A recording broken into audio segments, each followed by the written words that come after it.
I could really use your dits and dashes right now, Bertie.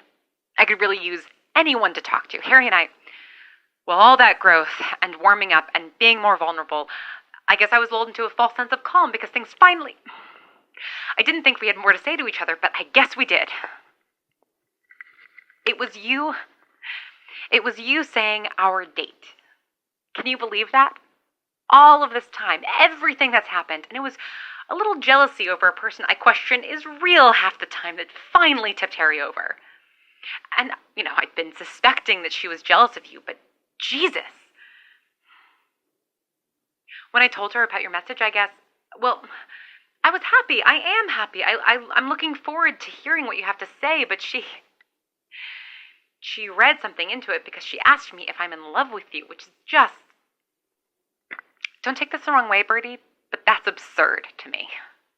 I'm grateful for you, more than I think I can ever fully express, and I hope that I've brought, well, something to what sounds like your fairly complicated existence, but I don't know you.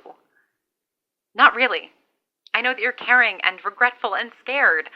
I know enough to consider you a friend and to want to really get to know you and cement that friendship, but I don't know you like I don't know all the different kinds of laughs you have. The one when you're being polite, when you think someone is being stupid, when you actually find something hilarious but don't want to admit it, when you're embarrassed or flattered, and the one that's just genuine joy. I don't know if you have any scars or birthmarks, or that you broke your arm falling off a bike when you were 11 and haven't ever really ridden a bike since. I don't know the names of your parents, or if you have siblings, or what you would spend your perfect day doing.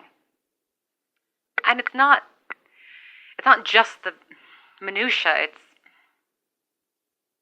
I wouldn't recognize you in a crowd. I can listen to any song and not have it remind me of you. I can wake up and not have you be the first thing on my mind. I didn't say all that, but I told Harry she was crazy, which, well, it was the wrong thing to say because she blew up at me. She said that she's felt this before, that she knows what it's like to be on the outside when I'm on the inside with someone, that that's what it was always like with... I know. I know that you can't ever really know what someone is experiencing, how a person sees the same events that you're both going through, but I'd really had no idea that Harry felt so left out all the time. That my friendship with the guys put her on the outs. That the easy way I had of being with everyone we ever met, with Sissy and Kay and Francis and Sylvie, how the way that I liked everyone and everyone liked me felt like she was always standing in front of a locked door. And that I was doing that now, that Bertie is my person and that Harry just gets scraps of both.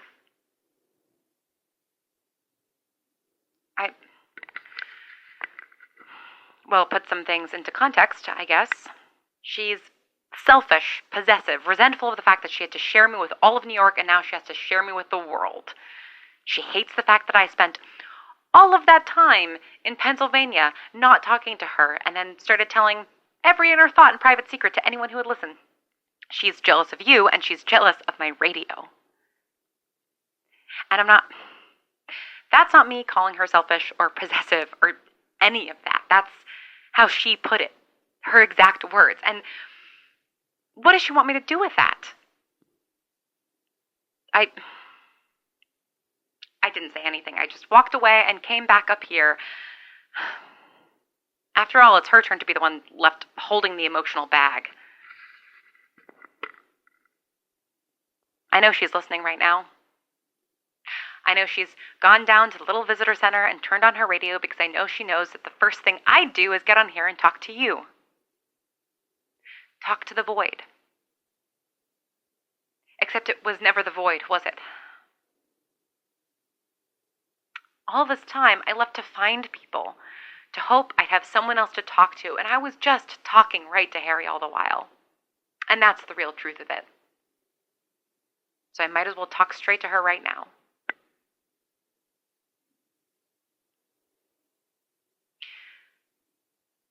Harry, sometimes I was so happy that we were the only two people in the entire universe.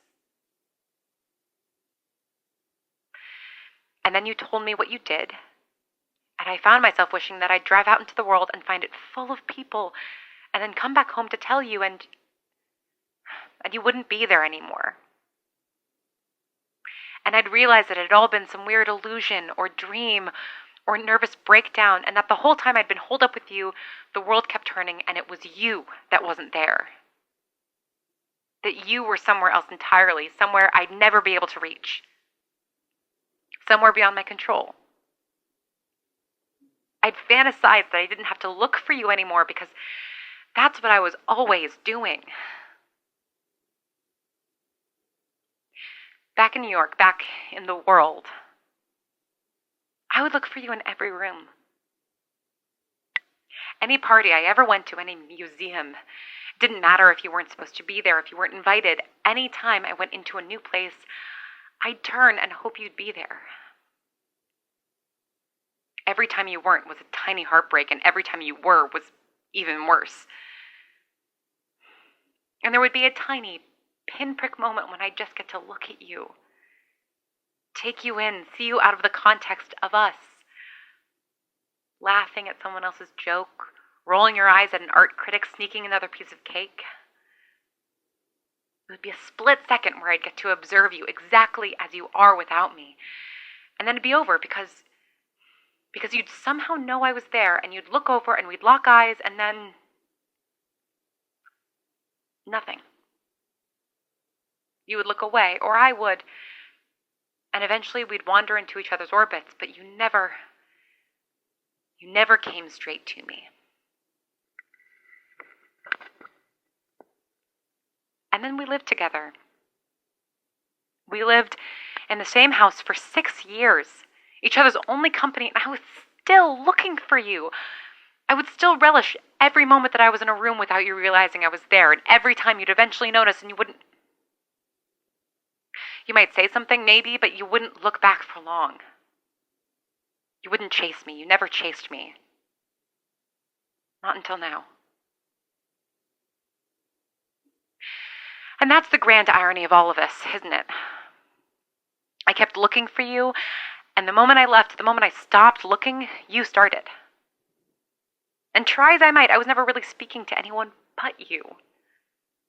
Even when I talked to Bertie or Fox, or was just trying to speak to anyone that could hear, I was always just trying to talk to you. I spent months hoping it was you. That we'd be able to say through Morse code what we never could say out loud. And now you tell me it isn't enough? That you still want more of me? That you want all of me, leaving nothing left for anyone else? And I can't do that.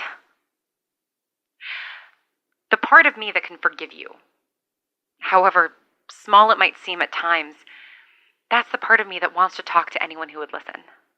That wants to like everyone she meets. That has wanted to be in the world. You can't take that part of me away and still have me. I can't just be made up of the parts that you shaped. There has to be more of me, because I don't think you'd want me otherwise. I stand by what I said almost 18 months ago. We can't move forward if you keep caging us in. I'm going to keep moving forward, and I'm not going to look back to see if you're following. I loved you, Harry. I did. I still. But I can't keep looking for you. It's your turn.